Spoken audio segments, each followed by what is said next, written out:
పాతపట్నం నియోజకవర్గం హీరా మండలం తుంగతంపర గ్రామ సమీపంలో కోతకు గురైన వంశధార వరద ఘటనను పరిశీలించారు. కేంద్ర పౌర విమానయాన శాఖ మంత్రి వ్యవసాయ రంగానికి తెలుగుదేశం ప్రభుత్వం పెద్దపీట వేస్తుందని, వరదల్లో పంటలు కోల్పోయిన రైతులందరికీ ప్రభుత్వం అన్ని రకాలుగా ఆదుకుంటుందన్నారు. వరదలు సంభవించే సమయంలో ఎటువంటి ప్రాణ ఆస్తి నష్టం జరగకుండా ఉండేందుకు గాను వంశధార నది పరివాహక ప్రాంతాల్లో గ్రామాల పరిసరాల్లో కరకట్ల నిర్మాణానికి చర్యలు చేపడతామన్నారు. గొట్ట బ్యారేజ్ ఆధునీకరణకు చర్యలకు గత ప్రభుత్వం విస్మరించిందని, ఈ ప్రభుత్వం చర్యలు తీసుకుంటుందని వైసీపీ ప్రభుత్వంపై విమర్శించారు. ప్రస్తుతం మనం శ్రీకాకుళం జిల్లా పాతపట్నం నియోజకవర్గం హిరమండలంలో తుంగతంపర గ్రామానికి విచ్చేసాం.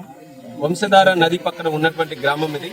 గత 2 రోజులుగా ఏదైతే ఉత్తరాంధ్రలో ముఖ్యంగా శ్రీకాకుళం జిల్లాలో పడినటువంటి అకాల వర్షాల వల్ల, అలాగే ఒరిస్సాలో పడినటువంటి వర్షాల వల్ల వంశధారలో వాటర్ ఫ్లో పెరిగి వంశధార నడి ఒడ్డున ఉన్నటువంటి ఎన్నో విలేజెస్ కి ఇబ్బందికరమైనటువంటి పరిస్థితులు ఉంటే దాన్ని ముందుగానే ప్లాన్ చేసుకుని జిల్లా యంత్రాంగం, ముఖ్యంగా కలెక్టర్ గారు, అధికారులు, స్థానిక ప్రజాప్రతినిధులు, ఎమ్మెల్యేలు అందరూ కూడా అప్రమత్తమై ప్రజలతో మమేకమై అధికారులతో సంఘటితంగా ఎన్నో కార్యక్రమాలు చేసి ఎక్కడ ఇబ్బంది లేకుండా, ఎక్కడ కూడా ఎవరికి ప్రజలకి ముఖ్యంగా ఎటువంటి ఇబ్బందికరమైనటువంటి పరిస్థితులు లేకుండా అన్ని చర్యలు కూడా తీసుకోవడం జరిగింది.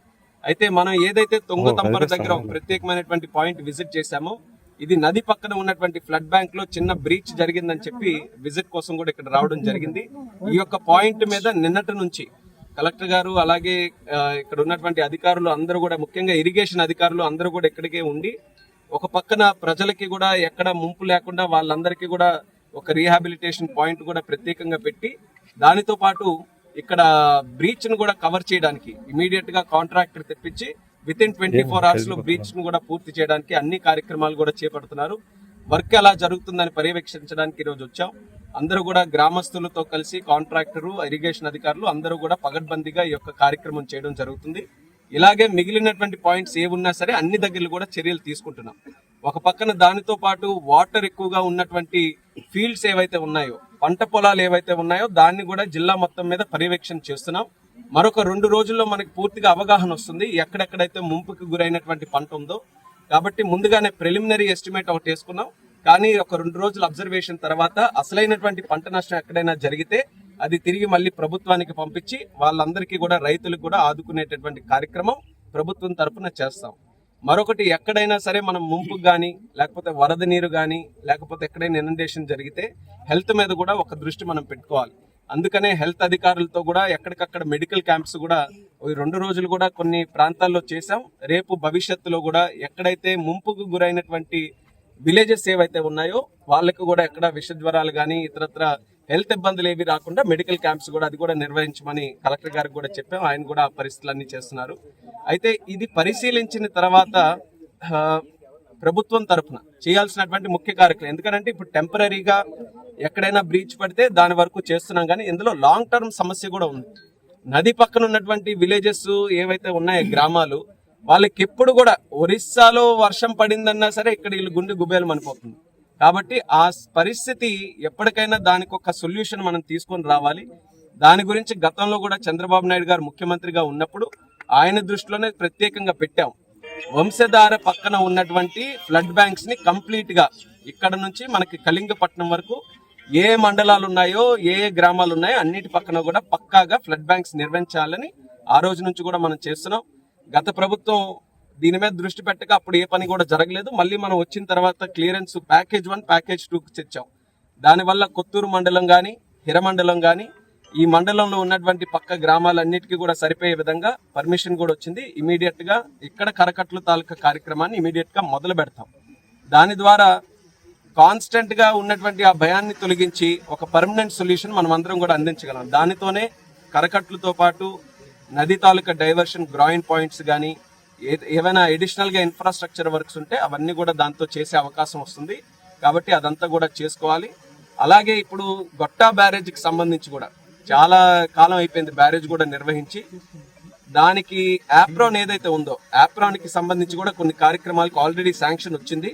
దానికి కొన్ని అడిషనల్ వర్క్స్ కూడా తోడు చేసి అన్ని కూడా కంప్లీట్ గా ఒకసారి దాని బ్యాంక్ కానీ అవన్నీ కూడా చేయాలని ఎమ్మెల్యే గారు అందరూ కూడా దాని గురించి ఎప్పటికప్పుడు మేము మాట్లాడి ప్రభుత్వం దగ్గర నుంచి కూడా సంప్రదింపులు చేస్తున్నాం.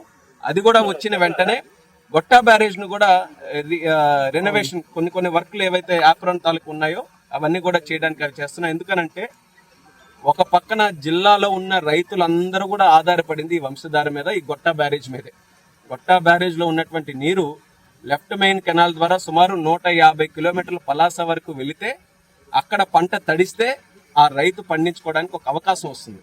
ఇంత బ్రహ్మాండమైనటువంటి నది మన దగ్గర ఉన్నందుకు దాన్ని ఉపయోగించుకోవాలంటే ఒకటి, నది పక్కన ఉన్న వారికి ఇబ్బంది ఉండకూడదు. నదిలో ఉండే వాటర్ ఎంత దూరం మనం పంపించగలిగితే అంత దూరం పంపించాలి. ఈ 2 కార్యక్రమాల మీద కూడా ప్రభుత్వం దృష్టి పెట్టి ఇప్పటి వరకు నిధులు లేకపోవడం, లేకపోతే ప్రభుత్వం పట్టించుకోకపోవడం వల్ల కొన్ని కార్యక్రమాలు జరగలేదు. కానీ మన ప్రభుత్వం వచ్చిన తర్వాత చంద్రబాబు నాయుడు గారు కూడా రైతులని, వ్యవసాయాన్ని, ఇరిగేషన్ వాటర్ని ఇదే ప్రముఖమైన సబ్జెక్ట్స్ గా పెట్టుకొని దీనికే ఎక్కువ డబ్బులు కూడా కేటాయించి ఈ కార్యక్రమాలన్నీ ముందుకు నడిపించడం జరుగుతుంది. కాబట్టి ఒక ఆశ, మన అందరికీ కూడా ఒక ఆనందకరమైన విషయం, చంద్రబాబు నాయుడు గారు ఉన్నారు, ఆయన నిధులు ఇచ్చి మనకి ఈ కార్యక్రమాలన్నీ కూడా చేయిస్తారన్న నమ్మకాన్ని స్థానికులకి, జిల్లా వాసులందరికీ కూడా తెలియజేస్తున్నాం. వరదకి సంబంధించి అయితే ప్రస్తుతానికి ఎక్కడా కూడా ఇబ్బందికరమైనటువంటి పరిస్థితులు లేవు, అంతా కూడా కంట్రోల్లో ఉంది. అధికారులు కూడా చాలా చక్కగా పనిచేస్తున్నారు. ఇప్పుడు మాతో పాటు కలెక్టర్ గారు ఉన్నారు, అలాగే జేసీ గారు, మరి ఆర్డీఓ గారు, ఎస్పీ గారు కూడా ఇక్కడికి వచ్చారు. అందరూ కూడా అధికారులందరూ కూడా ఒక టీం వర్క్ చేస్తూ 2 రోజుల్లో మనకి గత 8 సంవత్సరాలు కూడా ఎంత ఉప్పొంగలేదు ఎప్పుడు కూడా వంశధార. అంత భారీ వరద వచ్చినా సరే ఎక్కడ ఇబ్బంది లేకుండా అందరికీ కూడా కలిసికట్టుగా ప్రజలతో మమేకమై అధికార యంత్రాంగం, ప్రజాప్రతినిధులు అందరూ కూడా కార్యక్రమాలు చేశారు.